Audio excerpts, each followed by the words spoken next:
Oh my goodness, look at this octopus. Another danger noodle. And they're like, little mice, little rat. Hello everybody, it is me, Book Thief.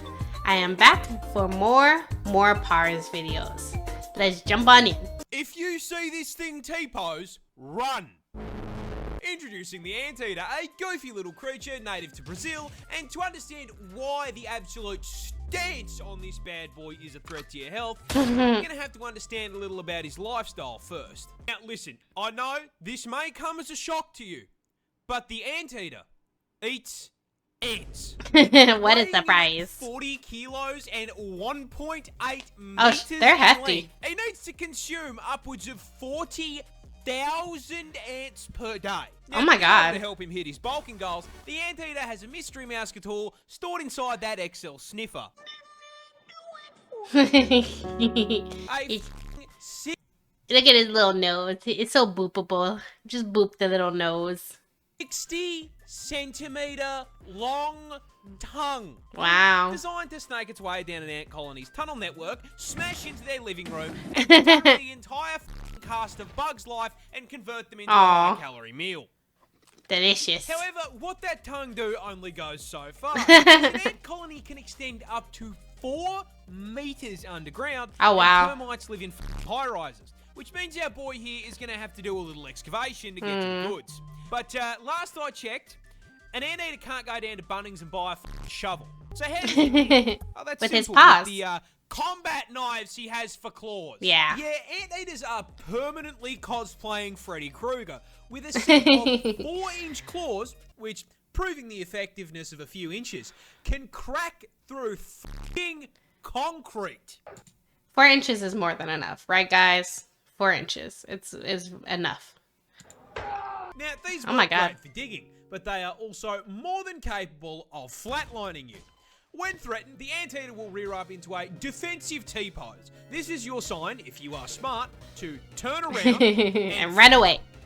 All the way off. If, however, you were, say, some dumbass trophy hunter who really felt the need to try and stab an animal for no reason other than ego, the anteater will swipe at you with those claws, which are at the perfect height to nail you in a thigh, slip through your flesh like butter, and sever your femoral artery, oh my god, causing you to bleed out in 2 minutes while the anteater watches you go meet your ancestors. The real part of this is that the anteater is like not even interested in eating you, right? So they're just doing it for the joy of like decimating you. Absolutely.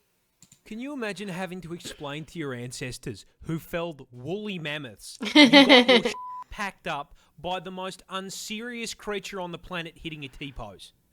Maybe the anteater just wants a hug. Maybe that pose is him letting you know he wants a hug, and when you don't give it to him, he just gets so upset and he just attack. Maybe he just needs a hug. Australia lost a war to emus. Oh.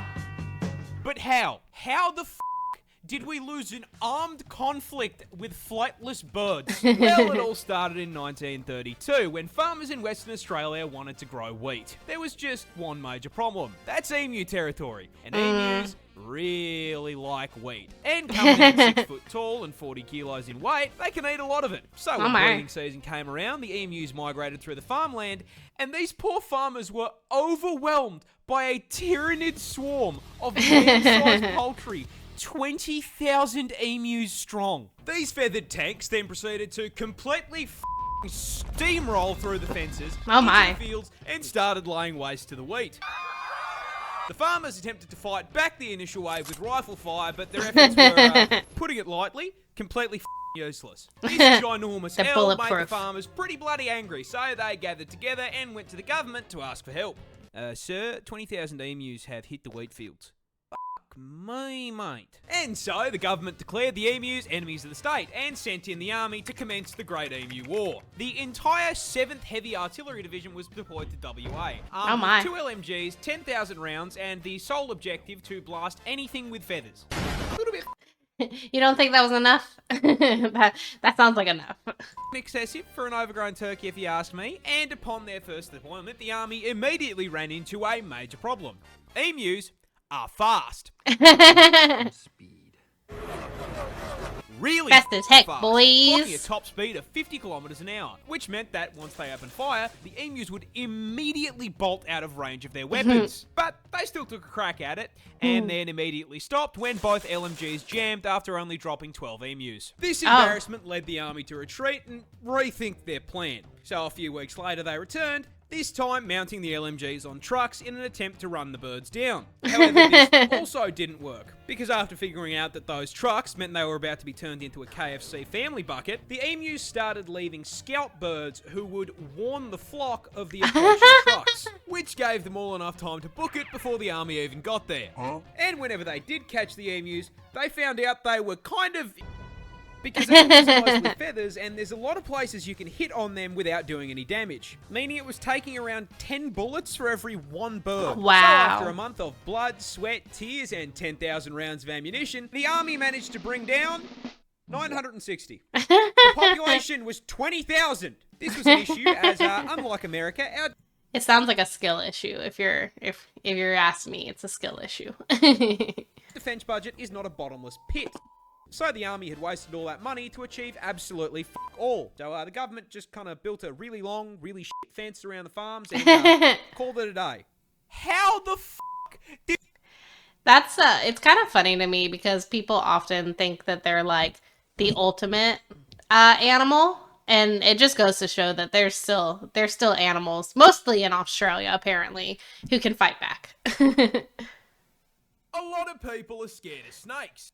I'm not scared of snake. I think they're cute. Look at the little danger noodle. It's so cute. But have you ever wondered what snakes are scared of?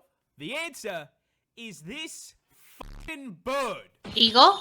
Introducing the Oh, secretary no. bird, native to the continent of Africa, and a prime example that being a hater pays off. 1.3 meters tall and What an interesting looking bird, though. Like, look at him. He's just very long. 4.27 kilos in weight. This lanky turkey has been purpose-built, nay, expertly fucking engineered by the gods themselves with the sole purpose of violating the ever-loving out of any garden hose that so much as looks at it the wrong Oh, wow. way. These bad boys are birds of prey, but unlike their cousins in the same category, they are primarily terrestrial, which means they spend most of their time on the ground. Oh, This okay. is because their preference for diet is sentient slithering sausages. However, with this thing being endemic to Africa, the preferred meal also just happens to include some of the deadliest predators on the fucking planet. Maybe it's spicy. Maybe if you eat like a venomous snake, maybe it's spicy to them. And they're like, ooh, I love spice. Does this stop the secretary bird? No, mate. Despite having no natural venom resistance, these absolute fucking gigachads will eat cobras, boomslangs, and black mambas without breaking a sweat. Wow. But how do they hunt these things without getting bitten? Simple. They just kick the out of them. It's always the simplest solution, fellows. It's always the simplest one that wins. You see, those long-ass legs aren't just for show, as a secretary bird is capable of accurately curb-stomping a snake's head into the ground with a force equal to 5 times their fucking Oh, wow. body weight. So when a secretary bird It just looks so nonchalant when it's like kicking it. fancies a bite to eat, they start out by stomping the ground around dense vegetation. This causes snakes in the area to poke their heads out of their houses to see what the f is going on. The snake then looks up in horror as the secretary bird locks onto him, sprints over at Mach 9, and then...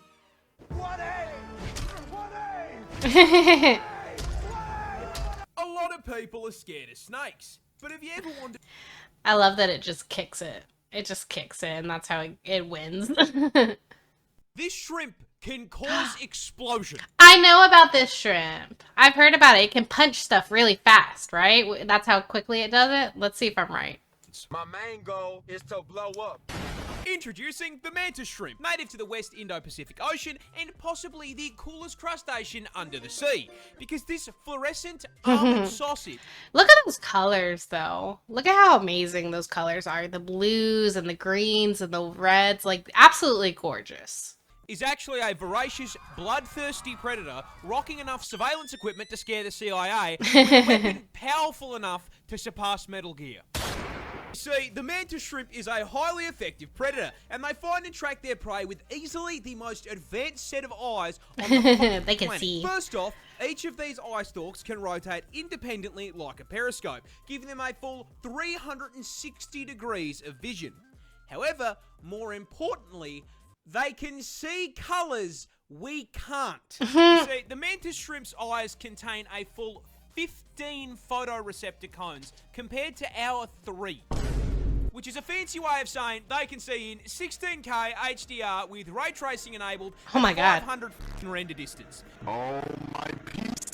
Yeah, not only Who needs that kind of eyesight in the ocean, though? You know, like, what I always ask myself how this stuff like evolves into the current state that it's in, and I'm just like, who in the ocean was like, I need to see everything?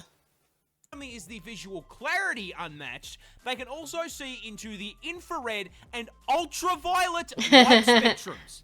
And That makes despite sense. all of this, they still can't find who asked. What they can, however, find is their next meal. The mantis shrimp subsists on a diet of fish, worms, squidward, and, most importantly, Mr. Krabs. Now, Krabs, famous... My diet also insists on mostly Mr. Krabs. I love seafood so much. exist inside of a defensive shell. Oh, so, he naked. how does this polite little gentleman break into the shell? He breaks it. He punches. Throws hands. Yes. He punch. That's right, weighing in at only 90 grams and 38 centimeters in length, the mantis shrimp has a punch that produces 15,000 newtons of force. Which is That insane. 176 newtons per gram. So if a human was capable of that same kind of force, a right hook from someone who weighs 80 kilo would be like getting hit in the face with 6 sticks of dynamite. Now, to produce that Why haven't we evolved like that? I want to be able to hit somebody and just absolutely like decimate them. force, its claw needs to be moving at 83 kilometers an hour, which is so fast it creates a vacuum in the water called a cavitation bubble, which then immediately collapses at such a speed it creates a miniature explosion that flashbangs the target and reaches a temperature hotter than the surface of the sun. Amazing. Mr. Krabs is getting f***ing disintegrated. Money. Oh my god, it destroyed that shell. I will be honest, I love all animals, but I have a special place in my heart for like sea animals. There's something about sea animals that I just love learning about them the most. Dolphins get... No. Dolphins, okay, so I know I said in my last video that kangaroos scared me the most, but like dolphins freaking terrify me. Like people who swim with dolphins, I'm like, you're an idiot. I don't know how else to tell you, but like dolphins are the worst. They're the worst animal in the sea. drunk. Yeah. But why? Well, you see, the dolphin is by far and away the smartest animal in the ocean. Which is In fact, terrifying. They're actually the second smartest thing on the planet, Mhm. just behind you and me. Yep. This means they are smart enough to understand that the ideal way to spend your night is more plastered than Chad Max on your average Cold Ones episode. But this is the issue. Dolphins are so smart, and they do really heinous things. I won't go into detail, but like they do really heinous things in the ocean, but they're smart enough to know that it's wrong. And that's my problem with dolphins. There is just one problem. Last I checked, there's no bottle O in Bikini Bottom. So how does a dolphin get fired for all? Simple. They abuse pufferfish. Yep. You see, due to the lack of underwater alcohol, dolphins need to find other ways to get their fix. So honestly, they're not getting drunk. They're getting high from neurotoxins or whatever. Which is where SpongeBob's driving instructor comes in. You see, pufferfish contain this really cool They're so cute though. Look at them. Look at the little puffer fish. They're so cute. They're so derpy. and totally not dangerous substance called tetrodotoxin. What is tetrodotoxin? It's only one of the most potent natural neurotoxins on the fucking planet. I was right. This shit will freeze your heart and lungs in under an hour with a tiny dose. And it's the reason why cooking a pufferfish requires a dexterity check. Yeah. So you don't, hit the poison gland and get yourself deleted. And even then, sometimes it can still be dangerous. Like, people who have had, like, chefs who are, like, trained in it have experienced very bad consequences. Now, puffers carry this as a defense mechanism as poison accumulates in their organs and skin. Why is that important? Well, you see, I kind of lied. Dolphins don't get drunk. They get high on What did I say? What did I say? neurotoxin. ¿Quieres? Pods of dolphins will bully pufferfish until they inflate, then partake in a literal puff-puff pass. By lightly squeezing the puffer in their mouth, they receive a small dose of neurotoxin, which has a narcotic effect, allowing Flipper here to trip balls before passing the unhappy basketball onto the next submarine Poor stoner. pufferfish. Flipper and friends saw the deadliest neurotoxin on the planet and said, "Fuck it, let me try some of it." It's the same thing with people, though. Like, spicy food. Like, somebody once a long time ago ate something spicy. It was like, this hurts me, and I love it. And now we eat spicy food. Aussie farmers thought they were being attacked by aliens. But what was actually Valid. causing it is so much funnier. Let's be honest, though. If you live in Australia, aren't you basically being attacked by aliens all the time? Like, half of your creatures don't even look like they're from Earth. This is cute, though. This is a wallaby. The Oh. kangaroo's vertically challenged. I actually have never... I don't think I've ever seen a wallaby before. I've heard it. Like, wallaby, like, I've heard that name, but I don't think I've ever seen it. Little cousin. Now, to get a little more specific, this is a Bennett's wallaby. So Native cute. to my home state of Tasmania. And Mm. that location is very important to the story. Tassie is home to a lot of things. Beautiful Tasmanian views, devil, a right, is sealed one of them. felony record, Neil. and the nut. However, one thing they tend to leave off the tourism brochures is drugs. Oh. Okay. Tasmania is the world's largest exporter of legal opium, the main ingredient in opioid painkillers like morphine, with this one tiny island producing 50% of global supply. Now, They said we have to be good at something. We can only be good at one thing, and this is it. opium comes from poppy milk, and to get poppy milk, you need to milk poppies. Yep. Oh. And to produce that 50% of global supply, Tasmanian farmers grow huge fields of these things across the north of the state.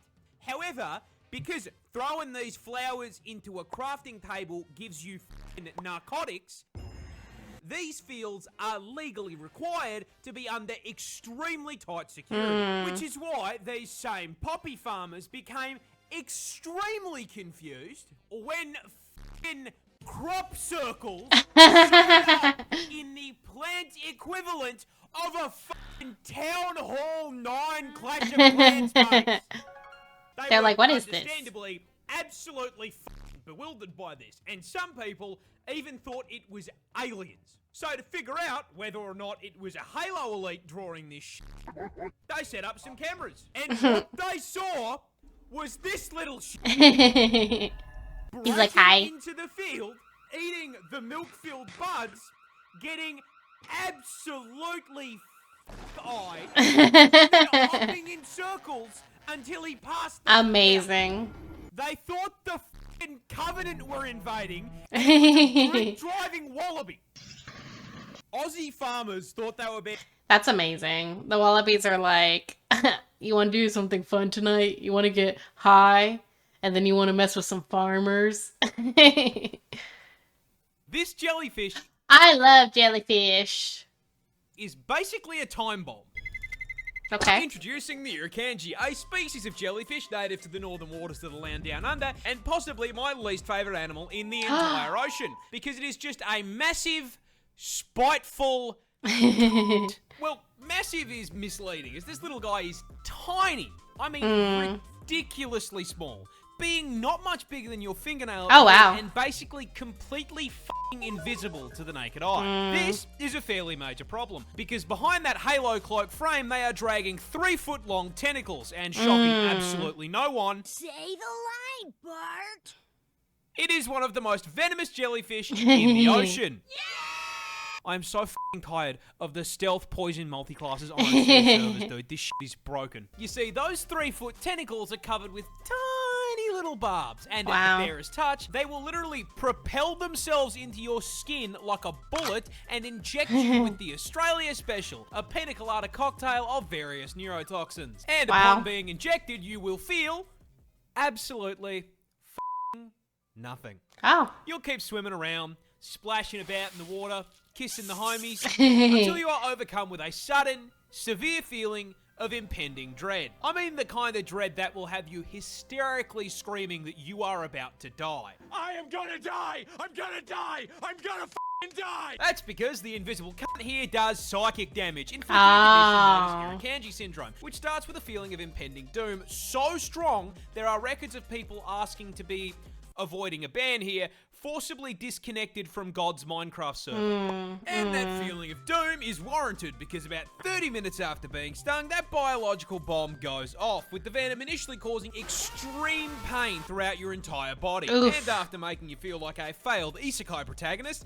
the venom then spikes your blood pressure and heart rate through the roof, which can cause heart attacks, blood clots, and has even been recorded to cause brain hemorrhages. Oh, wow. And the f***ed up part is, it doesn't have an anti-venom. This thing Oh, sneaks at no. you, waits 30 minutes, sends you a private DM telling you it got your ass, and there is not a f***ing thing you can do about it.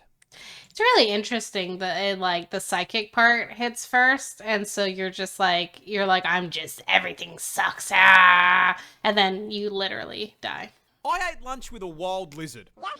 You see, before I made the videos, I worked as a handyman, and one day a client asked me to do some brush cutting because their lawn was, putting it lightly, completely f***ed. So I'm taming a miniaturized version of the Amazon jungle, and I see something that nearly gives me a heart attack. A big lump of scales slithering through the brush about 2 steps ahead of me. Being It's a danger noodle. Australian, I immediately assumed it was a snake, which is a problem, because the only 2 snakes in my home state are highly venomous and extremely aggressive. Parz said, I'm in danger. So I immediately stopped what I was doing, backed the f*** up, and got ready to call in the snake catcher to relocate the angry hospital noodle. Help me. However, while dialing the number, I noticed something. That was kind of too fat to be a snake, and it hadn't tried to eat me yet. So, Don't body shame the snake, okay? With fat snakes exist, and they deserve to exist. being the poster child for why women live longer than men, I waddled back over for a closer look, and I found this little guy. Aww. This is a blue-tongued lizard, and they're actually pretty cool. Native to Australia, these bad boys are basically a tubby skink, but How as the name cute. suggests, they have a bright blue neon tongue. Aw, Now, look I at couldn't just him. leave this distinguished gentleman in harm's way, so I yoinked him and began looking for a place to relocate him away from where I was working. However, during the relocation process, this cute little man proceeded to cuddle up to my shirt and fall asleep, and did not particularly appreciate me trying to move him from his resting place. This is my issue, is that I just assume animals will all act like that with me, no matter how venomous, no matter how dangerous. Like, I just imagine that once I pet it, it's going to love me, just like that. So, considering it was the middle of the day, I just said, fuck it, called a lunch break, and proceeded to sit in the sun eating a chicken sandwich while Godzilla's little cousin took a nap on my shirt. He sat with me for my entire 30-minute lunch break without me holding him. However, unfortunately, I was only halfway through my workday, so after I wrapped up lunch, I had to say goodbye. I very delicately removed my new scaled friend from my shirt and released him back into the wild. Alrighty, big fella. Off you go. Back into the bushes. There you go. See you, friend. Aww. I think this incident legally qualifies me as the first Australian Disney princess. Literally. This, Oh my goodness, look at this octopus. He's so cute. Oh my goodness.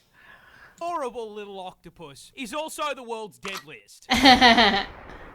But that's the thing, though, is that colors in the animal world, they either are like for mating rituals or they're for death, and there's no in between. Introducing the blue-ringed octopus, a species of cephalopod native to Australia, and in a shock to precisely 0 people at this point, it's venomous. Because of course it's f***ing venomous. Why wouldn't it be venomous? That'd make my life way too f***ing easy. Now, to its credit, unlike most of the toxic bullshit in this hellscape I call home, they at least have the common decency to be coloured like a f***ing neon sign. However, it immediately loses this credit by being the octopus equivalent of a f***ing hobbit, coming in smaller Oh, than he's a just a 50 baby. cent coin. And this is a problem, because it is the most venomous octopus in the world. That's right. What is most venomous octopus in the world? And just like he said, like all these pictures are people holding it. This fluoro spaghetti ball is packed to the brim with neurotoxin, more specifically tetrodotoxin. You know, the same shit that turns cooking a puff fish into a quick time event. Yeah, these little guys are packing it too. However, because it is Australian, the blue-ringed octopus is on violence timing and is the only Oh, no, animal in the they world angry. to use this shit as an offensive measure Oh. by way of a venomous bite. But what does the venom actually do? Well, imagine you're wading through the rock pools with your homies, and you accidentally disturb this little gentleman's residence. He said, The "Hey, blue ring, taking the American approach to homesteads, USA, USA." suctions onto your leg and bites you. Best part, it's completely painless. So if you're distracted by how thick your mate's looking in those speedos, you aren't going to feel Always. shit. That is, until your face starts tingling like TV static. It's warm out here under the sun, but you weren't sweating like this 5 minutes ago, and now you got a headache. You start to feel sick, weak. You go to call out, but your voice comes out slurred like you just knocked back a bottle of vodka. Of vodka? Just 2. Glug, glug, glug, glug, glug, glug, And then glug. suddenly, your legs come out from under you, and you hit the beach. Fun fact about tetrodotoxin. It's a paralytic. Freezes up your muscles one by one, starting with your arms and legs, which is why you're kissing the sand. You know what else is a muscle? Your diaphragm, the muscle that controls yeah. your breathing. And yeah, turns those bad boys off too. And so, your chest stops rising and falling, and you suffocate to death right there on the beach. This is a beautiful view. Now, you may be wondering, how come no one called an ambulance? That's easy. They didn't have time to. You went up to meet your ancestors in under 20 minutes. Oh, wow. God ordered your ass with same-day shipping, and this little f***er delivered. Employee of the month. He said, "I got you, bro. Don't worry. I got you." Australia has a straight-up Pokemon. Look at that baby. Introducing the brush-tail possum. Aww. More specifically, the golden brush-tail possum. Native to the land down under, and one of the rare examples of an Australian animal that isn't expressly designed to DoorDash you straight to heaven. You see, the brush-tail is one of a grand total of 23 species of Australian possum, which, despite the name, share absolutely no relation to the red-blooded American opal. I was literally about to ask. I was like, are they like American possums? Because I've seen an American possum, you know? And then I was like, how many American possums are there? How many species? Apparently not. Only Australia. These adorable little marsupials come in Aww. all shapes and sizes, from the ringtail possum to the sugar glider, Aww. and to our protagonist here, the golden brushtail, which is really just a common brushtail possum with a rare genetic mutation called leucism that causes them to lose the pigment in their skin. Oh, yeah. Basically, it's a fucking shiny Pokemon. It's Coming in at albino. around 4.5 kilos and 40 centimeters in length, these tree-dwelling marsupials are nocturnal and primarily herbivores, mainly consisting on a diet of Hint, hint for later. leaves and fruit. And for added cute points, as marsupials, yes, they carry around their babies in a little pouch like their Aww. worded out cousin the kangaroo. However, come on, the thing is from Australia, you didn't really think these bad boys would be squeaky clean, did ya? You see, they aren't entirely herbivores. Sure, they love a good salad. They will also quite happily raid a bird's nest and turn Tweety's kids into a 3-egg omelette. Roadkill? Sounds like a fine Ew. steak dinner to me. And just because it's not a venomous predator doesn't mean it can't take your fucking finger off. And Oh, the no. cherry on top, Aussie Pikachu here doesn't go Pika Pika. No, you see, Down Under doesn't have Pokemon trainers, because when you step into the tall grass out here, you hear this absolute fucking demon. Kind of sounds like foxes. Foxes have like a very humanoid scream that people think is like children or women, and it's just a fox.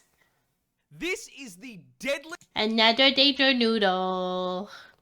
snake in the world. Introducing the inland taipan, and being the deadliest venom noodle in the world, I will give you exactly one guess as to where it's found. Australia. It's Australia, of course it's fucking Australia. Be so serious here. Where the else did you think you were going to find it? Canada? More specifically, Definitely not Canada. as the name suggests, the taipan is found inland in the outback. Luckily, extremely far from civilization, because this homicidal hospital hose is Look at the baby. definition of size doesn't matter. Despite having extremely small fangs for a venomous snake, coming in at only 6.2 Oh, wow. Those are very small fangs, actually. The taipan is here to show you that you absolutely fucking can feel less than an inch, because those fangs contain the statistically deadliest snake venom on the fucking planet. Can we also just talk about the people who like are snake wranglers who like take venom and so that they can create anti-venom and stuff? Like, what a job. What a job that is. Terrifying, but also so needed. Yeah, taipan venom is a pina colada of pain, containing, but not limited to, hemotoxins to cause blood clots, myotoxins for paralysis and necrosis, nephrotoxins to shut down your kidneys, and 3 different kinds of neurotoxin. Needless to say, if it bites you, you will get a headache, vomit up the entire contents of your stomach, collapse to the ground in agonizing pain, and then your heart and lungs will stop, sending you to meet God in under 15 minutes. Oh wow, so it's even faster than the octopus. And that venom is so fucking potent that one bite contains enough toxin to do that to 100 people. But Wow. the funniest part of this snake's venom is that in the wild, They only hunt rats and mice. The dead So they have all this venom that's so potent that it could take out like so many people. The size of it, and they're like, little mice, little rat. deadliest venom on the planet, and they are using it to pack up Remy the rat. It's like hunting a rabbit with a fucking AWP. Thing I've ever seen in my entire life. Oh my god. Animal will peel The your koala. face off like a banana. Introducing the one creature that strikes fear into the hearts of every Aussie, the infamous, terrifying drop bear. A species of predatory marsupial exclusive to the land down under. This genuine nightmare may seem pretty normal at first, closely resembling the koala bear. I was gonna say I thought it was a koala at first, but I guess not. And that is by design. You see, the drop bear is an Oh ambush my. predator, patrolling the branches of the What is up with its teeth? Jesus. eucalyptus tree and using their keen sense of smell to detect incoming prey. And once they can smell you approaching, they will position themselves in the leaves of the trees, being basically impossible to spot unless you're actively looking for They're them. like, "You And can't even see if me." you do see them, you're automatically going to assume it's a koala. And that assumption is probably going to be the last mistake you make, because walking under these things is inviting the most painful death you can f***ing think of. Once you've walked into range, the drop bear will launch itself from a tree and aim directly for your f***ing head. Oh wow. Small animals will often be clapped on impact as the 20-kilo drop bear launched itself out of the tree so fast that it snaps their spine. Oh They're my the lucky goodness. ones, because once they make contact with your head, drop bears will immediately puncture your scalp with their foreclaws and latch on like a fuzzy little face hugger. Oh my goodness. Once firmly attached to your skull, the drop bear will start to kick out your eyes with its hind claws in an attempt to blind you. And while they are forcing you to cosplay Daredevil, they will be staring into your face with their fangs like a fucking Oof. chainsaw. Oof. The attacks are so vicious, most human victims end up being completely scalped and having their faces removed. And even if you manage to pull them off in the initial assault, those claws contain a potent neurotoxin which will paralyze you in under 5 minutes, allowing them to run you down and eat you alive.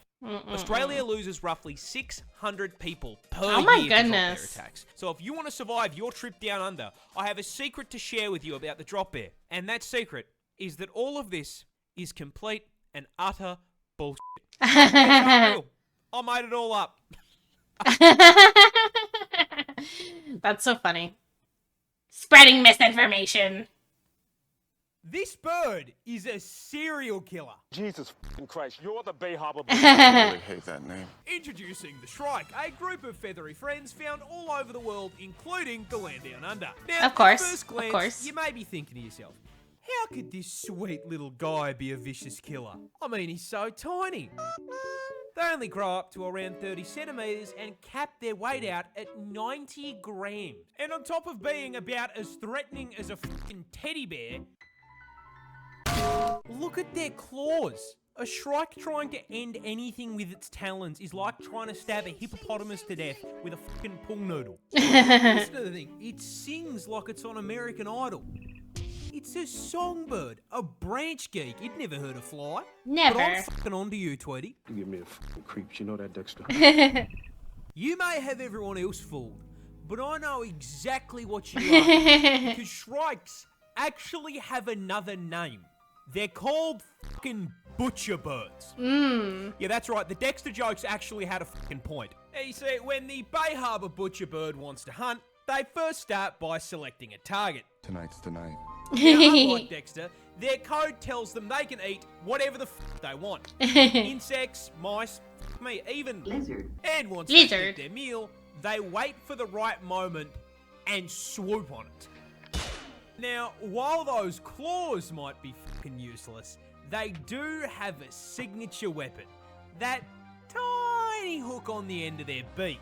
And once they land on their victim, they slide that hook into its neck, perfectly slotting between their vertebrae and severing their fucking spinal cord.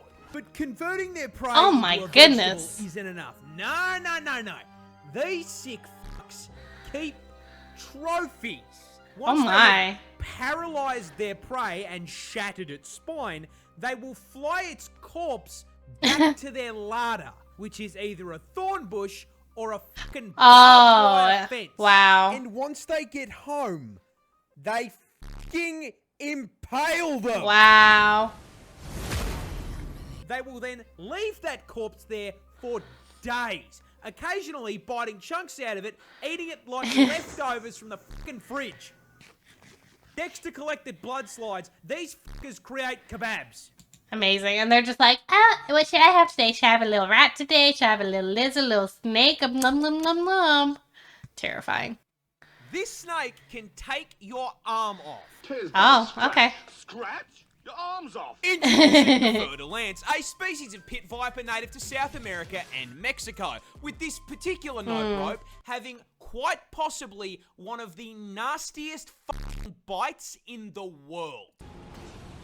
This is a fairly major problem, because this little has the temperament of an eshay at a train station, being incredibly aggressive and extremely territorial. Both of you give me your wallets and your shoes, bar, otherwise I'll tag you.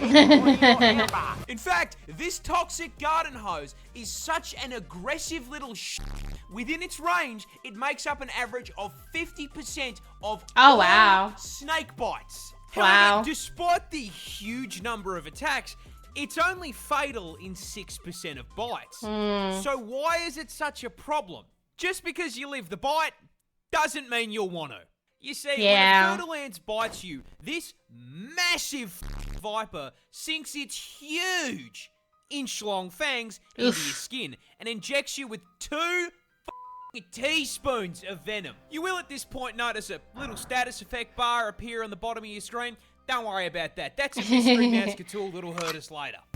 Upon being bitten, your blood pressure immediately crashes lower than the stock market, and you start to feel very, ill. The bite wound Ugh. feels like you've been shot in the f***ing leg, you start sweating like someone's looking through your browser history, and then you start puking your guts up. Shortly followed by you collapse into the ground in agony. Now, Fer-de-Lance venom is hemorrhagic, so while you're having a frat boy moment on the ground, the venom is breaking down the walls of your blood vessels, causing Ooh. massive internal bleeding. At the same Wow. time, it's seeping into your bloodstream, causing it to thicken and start growing clots. Can't with that picture. But hey, you're in luck. You were the buddy when you got bitten. They rush you to the hospital, and because it's such a common snake bite, they have the anti-venom on hand and administer it immediately, counteracting the venom's effects. There is just one problem. The mystery mouse Cthulhu is still there, because anti-venom is not necromancy. So, all the dead tissue around the bite caused by the blood clots and internal bleeding, Ugh. they're still very dead. In fact, it's so dead that it is rotting on your still alive body in a process called necrosis. I can't show you a photo of necrosis because it's genuinely disgusting. I'm not doing but that. to put it in a term you can understand, the snake applies scarlet rot. Mm. Now, so long as that rot's still attached to you, it's gonna spread. So, there's only one way to stop it. Cut it off. Do you think that if I bite enough people that I will create venom? This is the world's oldest shark. Oh, it's the green But something how shark. old actually is it? This absolute fossil over here is the Greenland shark. Yeah! I know my sharks. This may come as a shock to you, but the Greenland shark is found in f***ing Greenland, man. What a surprise. And with Grandpa Shark here coming in at a f***ing kaiju-sized 6 meters in length and a literal f***ing ton in weight, this senior citizen probably worked with Godzilla back in his f***ing day. But how Amazing. senior is senior? Well, you might be expecting me to say something along the lines of, 100 years, maybe 150 years, right? Try higher. No, not 200. Close, but not 300 either. Chocolate. No, the Greenland shark can live up to 500 fucking years. I don't think you understand how old that is. So, to put it in perspective, this is Bob. Bob has just turned 500. He's older than the US. Here is a list of things this has lived through. All 8 of King Henry's divorces. The invention of chocolate. I remember when they first invented chocolate. Chocolate. Shakespeare's entire lifespan. The Boston Tea Party. The signing of the Declaration of Independence and the founding of the United States. Yeah. The colonization of Australia. The Industrial f***ing Revolution. The invention of the light bulb and adoption of electricity. The Titanic becoming a submarine. World War I. The Great Depression. World War II. The Vietnam War. The f***ing moon landing and the invention of the internet. And what he didn't mention is that Bob is actually responsible for all of that. He was the leader in all of these decisions. The first episode of SpongeBob. Schlatt's crimes in 99. 2001. The invasion of Iraq. The global financial crisis. The death of Harambe. Australia catching fire. The virus. And it's still with us today to watch fucking TikTok. This is the... Yeah, there are some animals that are like technically immortal, even though like immortal isn't necessarily the right word. But they don't die of like natural causes like age. They die of like not being... They grow so big that they can't keep up the amount of food that they need to eat. Or they die of like sickness or like injury, but they don't necessarily like have like an expiration date like most people. It's very interesting. This spider hunts with jump scares. But how? Introducing the trapdoor spider, a family of arachnids containing hundreds of species found in every continent on the globe. Meaning, yes, for once, this bad boy could be in your backyard and you never know. Now, trapdoor spiders are particularly interesting compared to other spiders due to their hunting method. You see, normal spiders tend to spend several hours spinning up some elaborate art piece for a fly to clothesline itself on. And tarantulas just jump. But trapdoor spiders, yeah, they hunt with a door. Very early on in life, trapdoor spiders dig themselves a hole. This silk-lined burrow will then serve as its home for basically its entire 20-year lifespan. Oh, wow. Hell, they basically never leave the thing, like some neckbeard living in his mum's basement. But they've still got to eat, and since DoorDash does not deliver to spiders, this burrow doubles as their method for catching food. You see, they use their silk to craft a trapdoor over the burrow entrance. Then, using their fantastic arts and craft skills, they just bolt a bunch of random shit to their front door so it blends in perfectly with the floor. After finishing their construction project, they will spin up a bunch of basically invisible strands of web on the floor in the surrounding area that act as tripwires, feeding information back to their neckbeard nest whenever something steps on it. And when some unfortunate insect steps a little too close... Money, money, money. Well, I had a lot of fun. I hope that you had a lot of fun too. I'll see you guys next time. Bye!